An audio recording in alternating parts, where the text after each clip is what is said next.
Kenapa dukun-dukun itu kalau kita masuk ke tempatnya selalu gelap, ada tengkorak, remang-remang? Karena antum harus takut dulu.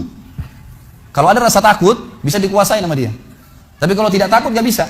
Orang yang mau dihipnotis, kalau akidahnya benar, gak bisa dihipnotis tuh. Setannya gak berani.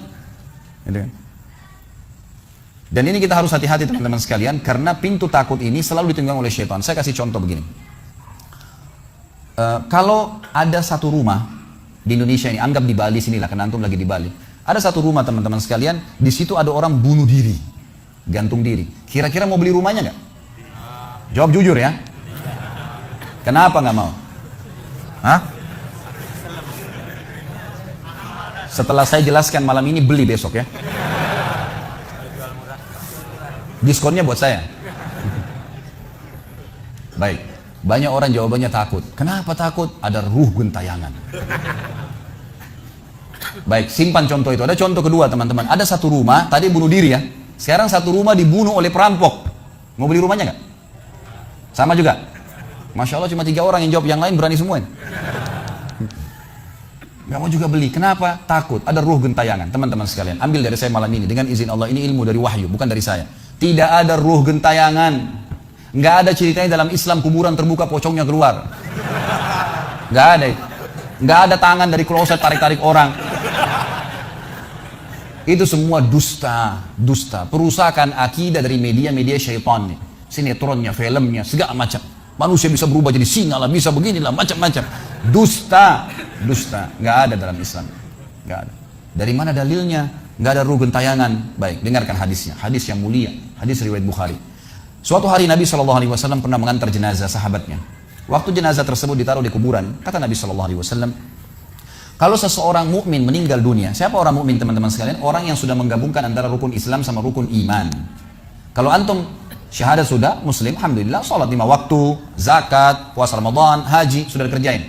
Ditambah dengan keimanan, yakin Allah ada, yakin malaikat ada mencatat, yakin diturunkan dalam Al-Quran, yakin ada Rasul yang mengajarkan Nabi Muhammad SAW ada diterima pahalanya hari kiamat, maka itu namanya mukmin. Ditambah dengan mengimani qada dan qadar. Kalau ada orang sholat, Allah ada nggak ya? Malaikat catat nggak ya? Hari kiamat saya terima nggak? Ini masih muslim, belum mukmin, masih level di bawah. Pertama muslim dulu baru mukmin. Makanya dalam hadis disebutkan ada iman, ada Islam, ada iman, ada ihsan, gitu kan? Ini level-levelnya.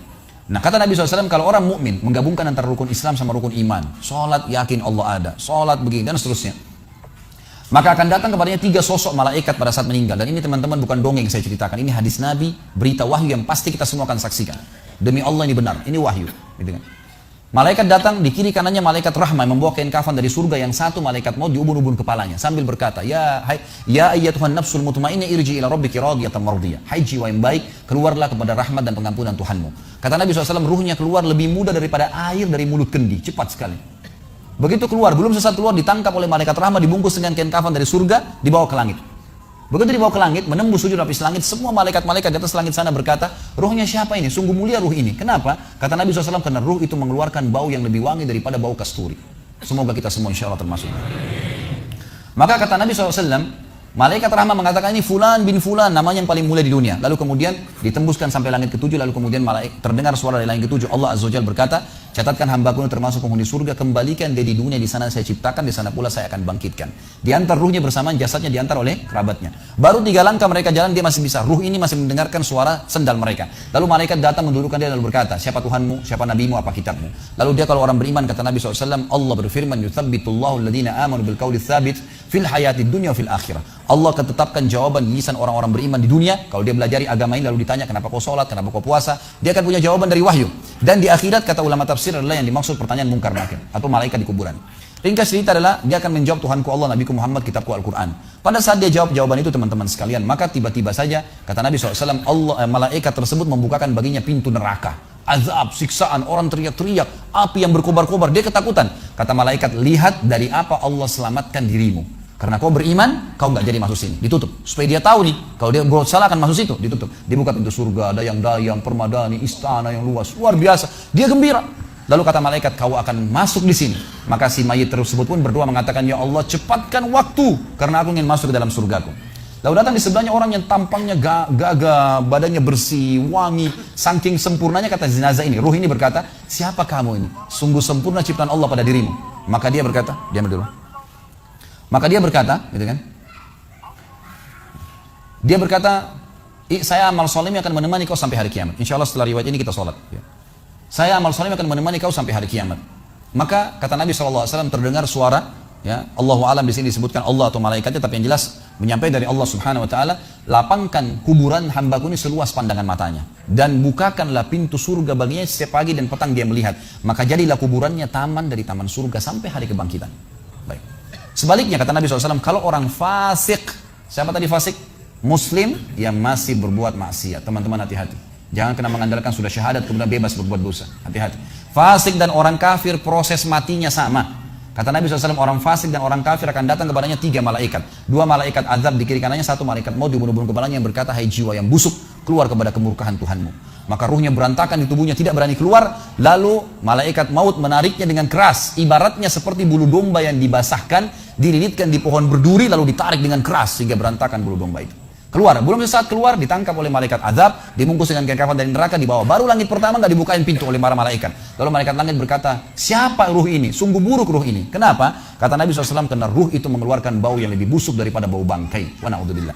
Lalu malaikat azab membawa mengatakan, ini ruhnya fulan bin fulan. Ya. Orang yang disebutkan nama paling buruk di dunia. Lalu terdengar suara dari langit, Allah berkata, catatkan hambaku ini termasuk penghuni neraka. Di sana kembalikan dia di dunia, di sana saya ciptakan, di sana pula saya akan bangkitkan. Di antara ruhnya bersamaan pengantarnya mengantar jenazahnya. Begitu masuk dan 3 langkah, ya.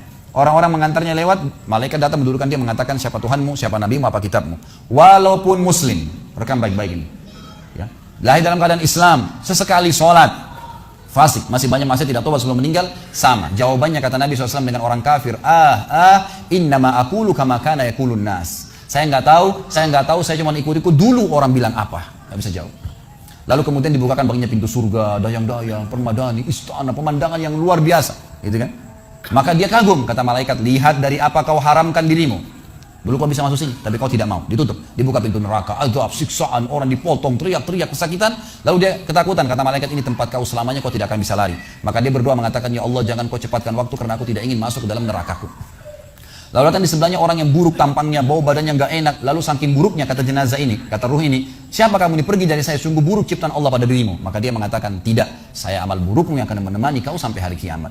Lalu dalam penutupan hadis Bukhari ada 2 riwayat. Yang pertama, Allah Azza wa Jal, ya, mengirim kepadanya malaikat yang tidak punya penglihatan dan pendengaran. Allahu alam bagaimana ini? Yang membawa sebuah besi, yang kalau besi itu seluruh jin dan manusia bersatu mau membalik saja mereka tidak mampu. Bayangkan seluruh jin miliaran, seluruh manusia miliaran, balik saja mereka tidak mampu. Ini saking kuatnya malaikat tersebut. Maka menghantamkan ke tubuh orang ini, hancur, diutuhkan kembali lagi. Begitu terus sampai hari kiamat. Riwayat yang kedua mengatakan Allah Azza wa Jal membuat dinding kuburannya merengut tubuhnya, menjepit tubuhnya sampai seperti ini tulang rusuknya. Kembali lagi. Kata ulama hadis digabungkan keduanya, dipukul sambil diremukkan, dikembalikan lagi. Begitu terus sampai hari kiamat. Maka teman-teman sekalian, dalil ini sebagai penutup dalam sesi pertama materi kita, teman-teman sekalian, dalil ini menjelaskan tidak adanya ruh gentayangan dalam Islam. Tidak ada. Kita tarik ke contoh tadi. Orang yang bunuh diri tadi berdosa besar bukan? Dosa besar. Berarti dia meninggal sekarang di kuburan lagi disiksa. Nggak ada ceritanya keluar ganggu orang atau balas dendam. Nggak ada waktu. Hancur, remuk, dikembalikan lagi. Begitu terus. Kemudian juga sama. Orang tadi contoh kedua yang dibunuh sekeluarga. Kalau dia muslim maka dia mati syahid. Matinya mulia enggak? Mulia. Berarti lagi nikmatin kuburannya taman dari taman surga. Nggak ada ceritanya tuh mereka keluar lagi ganggu orang. Gitu kan. Jadi mulai sekarang beli rumah yang banyak dianggap keramat tuh. Bacain surah Al-Baqarah ada semua syaitannya tuh. Harus yakin dengan sabda Nabi SAW, rumah yang dibaca surah Al-Baqarah tidak akan masuk syaitan. Nggak ada. Takut semua syaitan ini. Baik, kita tutup dengan kata-kata saya, teman-teman sekalian. Lalu dari mana? Kalau saya beli rumah, saya pernah dengar suara bayi di atas rumah, atap rumah saya. Saya pernah dengar suara cangkul di belakang rumah, pintu bunyi sendiri, gitu kan? Itu semua permainan syaitan yang ada di sekitar rumah itu, atau Anda yang bermasalah. Harus diruqyah. Dibacain ayat, ada sihirnya tuh, mungkin pernah mandi dulu ilmu kebal, mungkin pernah ini, mungkin pernah bersemedi, apalah macam-macam yang khurafat ini, maka dia harus diruqyah. Jadi harus diobatin. Baik, begini contohnya, kalau kita lagi lewatin tadi rumah yang orang ada bunuh diri, ini kalau ada syaitan di sini marah dengan saya, tapi saya nggak peduli. Memang dia musuh kita. A'udzubillahi minasyaitonirrajim, gitu kan. Allah hancurin mereka, gitu kan. Yang jelas teman-teman sekalian, kalau kita lewat di rumah yang ada orang bunuh diri, gitu kan. Misal pagarnya 10 meter, begitu kita jalan 1 meter pertama, semua syaitan itu ngerumunin kita tuh. Tuh yang bunuh diri itu perempuan, matanya belalak, rambutnya panjang, keluar darah dari hidungnya. Terus dibisikin. Orang yang takut, manusia yang takut, maka pada saat dia balik ke tempat yang tadi syaitan bisikin dia itu, dia lihat betul nanti perempuan tuh. Karena dia takut, jadi dia bisa lihat. Yang takut saja bisa lihat, yang tidak takut tidak bakal lihat. Makanya kalau ada temannya jalan di sebelah nggak takut, tanya, kau lihat nggak? Dia bilang nggak. Kalau dia bayangkan nenek-nenek, dia lihat nenek-nenek temannya. Permainan syaitan. Maka orang beriman mustahil melihat yang seperti itu. Nggak ada ceritanya. Atau dasarnya orang itu kena sihir tadi.